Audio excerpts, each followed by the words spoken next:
Passion pro का 5, 5.5, 6.5 लाख देखा दुनिया में बड़ा इनाम केहू के मिलल। हाँ, हमारे बुलेटवा पर चढ़ जा। कहो बुलेटवा पर चढ़ाइबू का चाबी बुलेट के मिल गई बुलेटवा पर चढ़ावे खातिर। हाँ कामेश्वर सिंह यादव जी ते बुलेट का हम मांग ले आपसे चाबी दे दा। ये देख लिया भाई यूट्यूब वाला भाई चढ़ा दिया लोग कि बुलेट मिल गई है। बुलेट वाला रवीना गाना गईली या सुधीर लाल के बुलेट मिल गई चढ़ावे खातिर बुलेट वापस। शानदार 200 रुपया पुरस्कार। अरे गोरिया दिन भर कोई के गोरिया दिन भर कई के कटिया लेके संधिया का सिलवटिया पीछे मस्तान।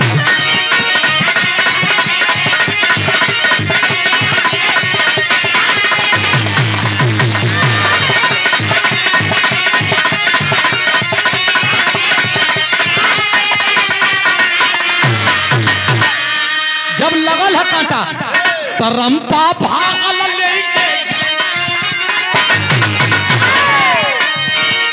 रंपा भागल लेके जनावा जल जिया हुन पर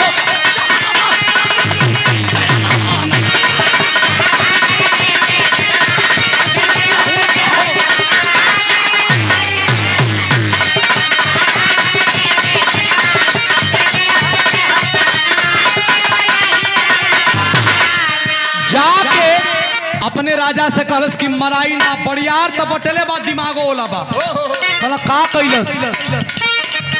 अरे महाबली बलशाली है लोरी अरे चुप करो ना राजन अरे कभी ना आएगी मजरी तेरे तब मिली है माटी में हो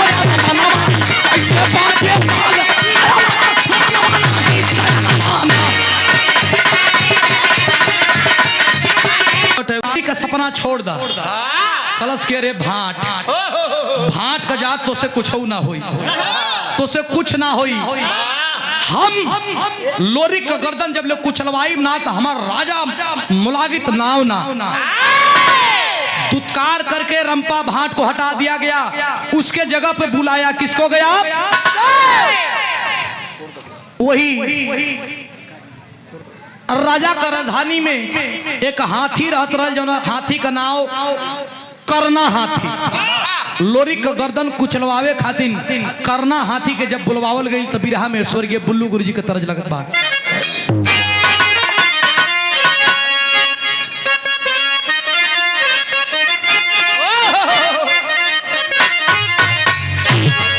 जब रामदेव गुरु जी से बिरहा होके हमारे गुरु जी बुल्लू गुरु जी का तो धीरे से करिहाई पर खड़ा होके तर हाथ धैले आए तर सिहूर के रामदेव गुरु जी कहा कि भैया ए भैया रामदेव आ सिहूर के बोला बाहरे बुल्लू गुरु जी लौका की सारिया अरे मोरे राम जागा जागा भोले बाबा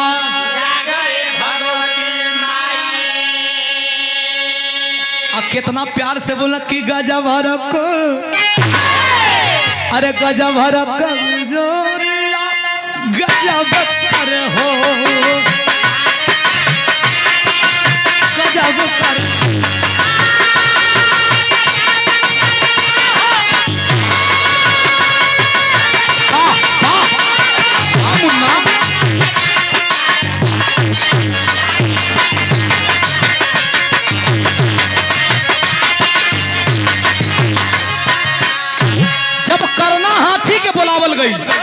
जब करना हाथी के बुलावल गई तब ओके पहले दारू पियावल गई कि मदिरा भर पेट अरे मदिरा भर पेट करना के पियाई दिहले हो।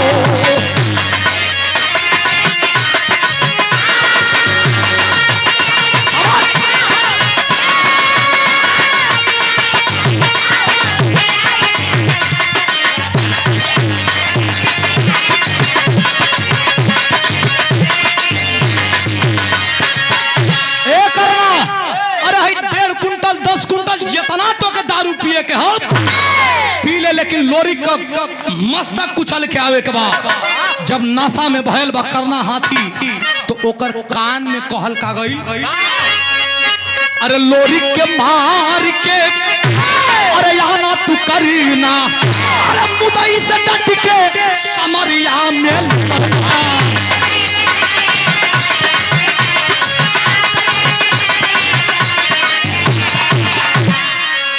कि अमर हो बतिया, अरे बताई दिहले हो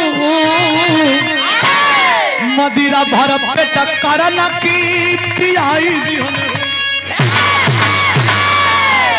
कहना तो के मारे वाला न लोरी के हवा न लोरी का टीम में केहू है। जब 10 कुंटल से ऊपर तनकी सा पियले मदिरा मस्ती में झूमत जब चलल बा करना हाथी, लोरिक देखला कि अरे लड़वैया का जगह कौन हाथी आवत बा, मजरी कलश की हाथी ना ई काल बा, ये स्वामी ऐसे लड़ा मत, तू हमरे डोली में लुका जा। लोरिक कहला कि जेकरे खान बिजुलिया कहांगे बड़का बड़का जवान नजमस्तक हो जाना, तो ये हाथी का डरन तोरे डोली में लुकाई कोना बात के समझा तने के बतिया ले हमसे। लोरिक के सामने जब आयल हाथी तो लोरिक सरक गइलन, वही मजरी जाके कलश की का हो बहिनी, हम एक गांव का एक घर कहीं जा, तू बचपने में तोके यही सोन नदी में धोइले हैं। लोरिक का मस्तक कुचले अइलू, हमार सिंदूर के मिटावे अइलू है। भरम गई करना हाथी, जब भरमल हाथी बिया तब बिरहा में बहाव बड़ी ऊपर का लगत, हम मास्टर स्वर्गीय रामदेव गुरु जी का तरज हो।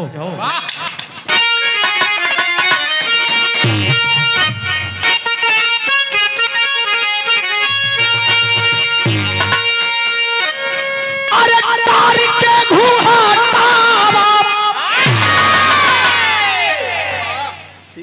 ठीक है चढ़ जी बा ठीक है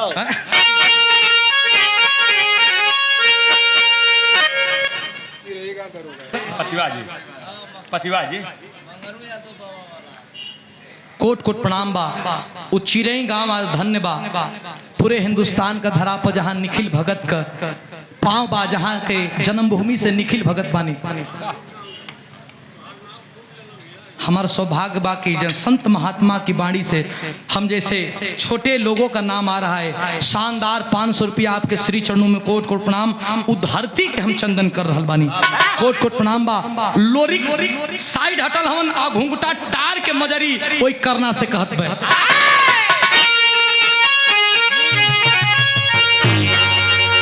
अरे टार के घुंघटा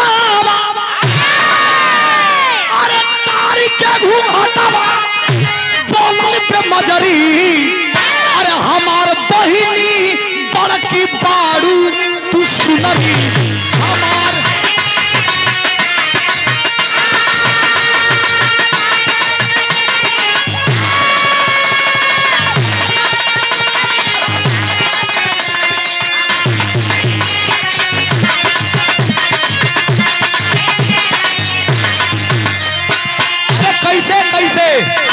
और हमारे राम सिंह भैया, हमारे महेश भैया, हमारे भैया लोगन का स्वागत बा, बहुत बहुत दिल से धन्यवाद। हमारे मरद के मारे अलू है का कहे कम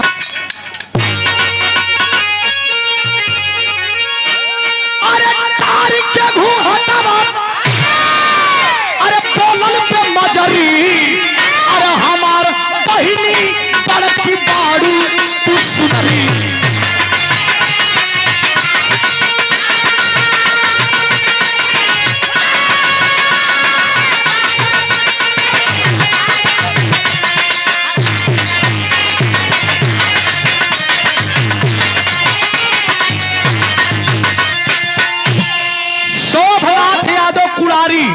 बा हमरे पूज्य बाबूजी की तरफ से पुरस्कार 100 तू हमरो से दूरवा, जिंदगी में हमारे तू डाबू महुरवा,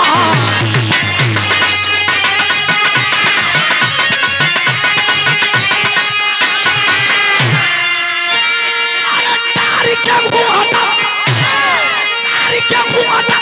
बोलल पे मजरी, हमार बहिनी बड़की बाड़ू तू सुनरी,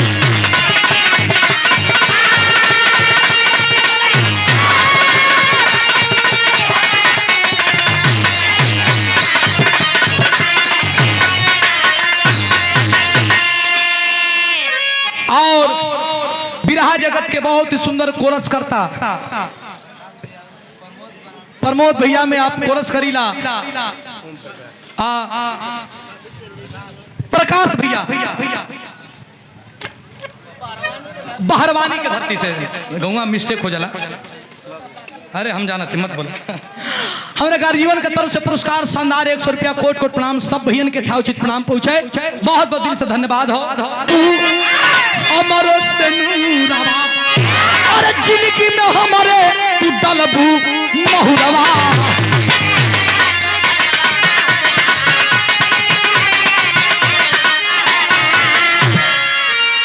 अरे तारी क्या घूमतावा तारी क्या घूमता तो मदरी हमार बहिनी बड़की पाड़ू तू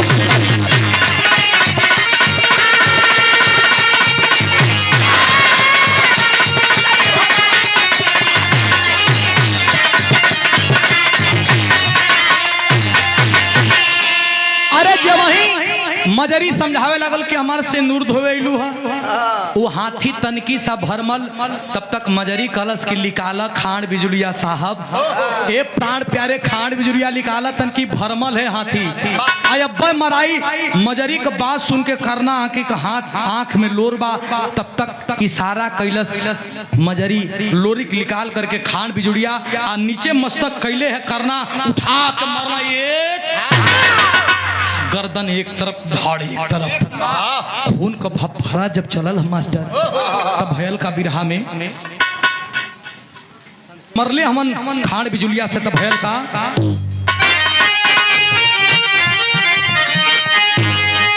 अरे लहू से धरती लाल हो गई अरे लहू से धरती लाल हो गई अरे कैसे खूनी जमाना हार गया था